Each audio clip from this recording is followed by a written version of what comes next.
अस्सलाम वालेकुम दोस्तों, जैसे कि आप जानते हैं कि तालिबान ने पूरे अफ़गानिस्तान पर हमला करके कब्ज़ा कर लिया और जो अफ़गानिस्तान में गवर्नमेंट थी, जो उसके प्रेसिडेंट थे अफ़गानिस्तान के अशरफ गनी, वो भी अफ़गानिस्तान को छोड़ के ताजिस्तान में भाग चुके हैं। 15 अगस्त को तालिबान काबुल में आते हैं और बहुत कम अरसे के दौरान, बहुत कम टाइम के दौरान पूरे काबुल पर कब्ज़ा जमा लेते हैं और इस तरह पूरे अफ़गानिस्तान में अब तालिबान की हुकूमत है। जैसे कि हमने पिछली वीडियो में अफ़गानिस्तान क्राइसिस और जियोपॉलिटिकल इश्यूज़ को देखा था, तो आज की हम इस वीडियो में ये देखेंगे कि तालिबान कौन है और ये तालिबान कैसे पावर में आए और उसके बाद अमेरिका अपनी फ़ौज क्यों अफ़गानिस्तान में लेके आया और क्यों फ़ौज अपनी वापस लेके गया। सब चीज़ों को आज के हम इस वीडियो में एक्सप्लेन करेंगे। सबसे पहले हम ये देखते हैं कि तालिबान कौन है। कि जैसे कि हमने पिछली वीडियो में देखा कि 1979 में नूर मोहम्मद तारकी को असैसिनेशन करके उनको साइड पे कर दिया जाता है और जो कम्युनिस्ट पार्टी है वो मज़ीद कमज़ोर पड़ जाती है। जैसे कि हमने पहले भी देखा कि जो कम्युनिस्ट पार्टी थी वो दो हिस्सों में तकसीम हो जाती है, एक खल्क में और एक परचम में।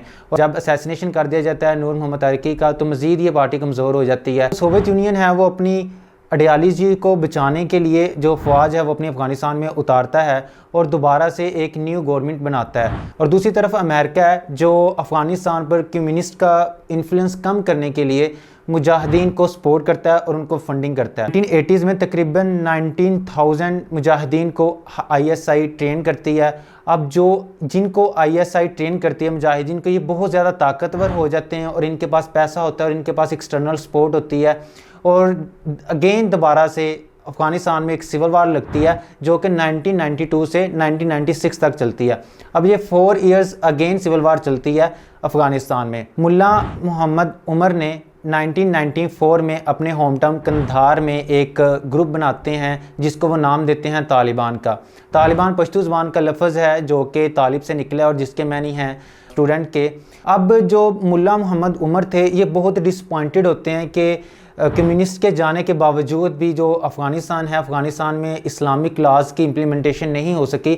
मुल्ला उमर बेसिकली ये चाहते थे कि अफ़गानिस्तान में इस्लामिक रूल्स और शरिया के मुताबिक सभी चीज़ें चलें। जब ये ग्रुप बनाया गया उस वक्त तकरीबन सिर्फ 50 लोग इसका हिस्सा थे और बाद में रिफ्यूजीज़ जो थे और उसके बाद दूसरे जो लोग थे वो इसका हिस्सा बनना स्टार्ट हो गए। विद इन फ्यू मंथ्स इसके बहुत ज़्यादा मेम्बर्स हो गए और तकरीबन 15,000 से ज़्यादा लोगों ने इस ग्रुप को, तालिबान ग्रुप को जो मुल्ला मोहम्मद उमर ने बनाया था, इसको ज्वाइन किया। तालिबान की जो स्ट्रेटजीज थी वो बहुत ज़्यादा सिंपल थी। वो ये चाहते थे कि सबसे पहले शहरों पर कब्ज़ा किया जाए और उनकी जो सबसे पहली प्रायोरिटी थी वो बड़े शहरों को कब्ज़े में लिया जाए।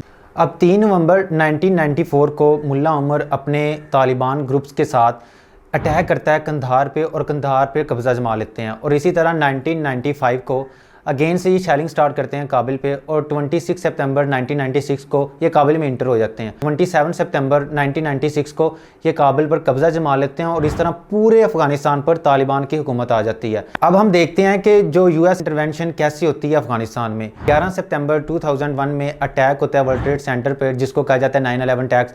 इन हमलों में तकरीबन 3000 डेथ होती हैं अमेरिका में और इस 9/11 के अटैक्स को हेड करने वाले उसामा बिन लादेन थे जो कि अलकायदा के एक लीडर थे। उसामा बिन लादेन जो कि इन अटैक्स को करवाते हैं जो कि अलकायदा के एक लीडर थे। अब जो तालिबान हैं वो उसामा बिन लादेन को शेल्टर देते हैं। उसामा बिन लादेन 9/11 के बदले में एक ख़त लिखता है और कहता है कि ये अमेरिका से एक बदला है जो अमेरिका सोमालिया, लबनान, फ़लस्तीन और अफ़गानिस्तान जैसे मुल्कों में मुसलमानों पर जो जुल्म सितम कर रहा है ये उसका रिवेंज है। अब इतने बड़े अटैक्स के बाद अमेरिका कैसे चुप रह सकता था।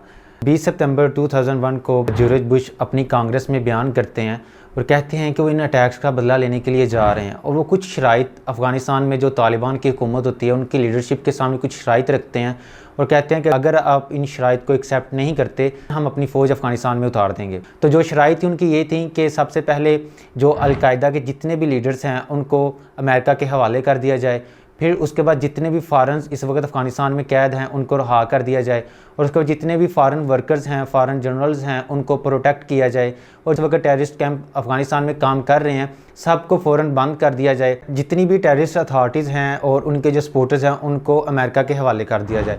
अब इन सब शराइत को तालिबान नहीं मानते और इस तरह अमेरिका अपनी फ़ौज अफ़गानिस्तान में उतार देता है और तकरीबन अमेरिका नेटो के 1 लाख नौजवान जो फोर्सेस के हैं उनको अफ़गानिस्तान में उतार देता है और इस तरह US इंटरवेंशन करता है अफ़गानिस्तान में। अब जो अमेरिका है वो अफ़गानिस्तान में तालिबान की हुकूमत को गिरा देता है और दोबारा से एक न्यू इलेक्शन करवाता है और एक फेयर गवर्नमेंट बनाता है अफ़गानिस्तान में। अब जो अमेरिका है वो अफ़गानिस्तान में तालिबान की हुकूमत तो गिरा देता है, लेकिन तालिबान को अफ़गानिस्तान से ख़त्म करने में नाकाम रहता है। हम देखते हैं US troops withdraw from Afghanistan, तो इसमें हम देखते हैं कि 20 फरवरी 2020 में डोनाल्ड ट्रंप प्रेसिडेंट होते हैं अमेरिका के, और एक पीसफुल टॉक स्टार्ट करते हैं तालिबान के साथ और कहते हैं कि अगर तालिबान अलकायदा जैसे टेररिस्ट ग्रुप्स के साथ तल्लुकात ख़त्म करता है तो हम अपनी फ़ौज अफ़गानिस्तान से निकाल लेंगे। जैसे कि मैंने पिछली वीडियो में भी बताया, अमेरिका ने तकरीबन $2 ट्रिलियन अफ़गान वार पे ख़र्च किए, लेकिन एट द एंड उसे कुछ भी हासिल नहीं हुआ। अमेरिकन से वो भी अपनी गवर्नमेंट के ख़िलाफ़ थे कि हम किसी की जंग क्यों लड़ें, तकरीबन लास्ट 20 ईयर से हम ये जंग लड़ रहे हैं, ये अफ़गानिस्तान का इंटरनल मामला है, हम इसमें क्यों इंटरफेयर करें। और तकरीबन जैसे मैंने बताया कि अमेरिका को बहुत ज़्यादा नुकसानात भी झेलने पड़े। अमेरिका के करंट प्रेसिडेंट जो बाइडन डोनाल्ड ट्रंप की इस पॉलिसी को कंटिन्यू रखते हैं और अपनी जो फ़ौज है अफ़गानिस्तान से कम्प्लीटली निकाल लेते हैं। और अब जैसे कि हमने देखा कि अभी अफ़गानिस्तान तालिबान दोबारा से पावर में आ चुके हैं, अब अफ़गानिस्तान में तालिबान की हुकूमत आ चुकी है और इसके जो इम्पैक्ट है वो अफ़गानिस्तान, इंडिया और पाकिस्तान और अमेरिका जैसी इन दूसरी कंट्रीज़ पे भी पड़ता है। और नो डाउट के अफ़गानिस्तान में से US ट्रूप्स को विड्रा करवाने में पाकिस्तान, चाइना और रशिया ने भी अपना भरपूर किरदार अदा किया है। और आज की वीडियो में इतना ही, मिलते हैं नेक्स्ट वीडियो में। अल्लाह हाफिज़।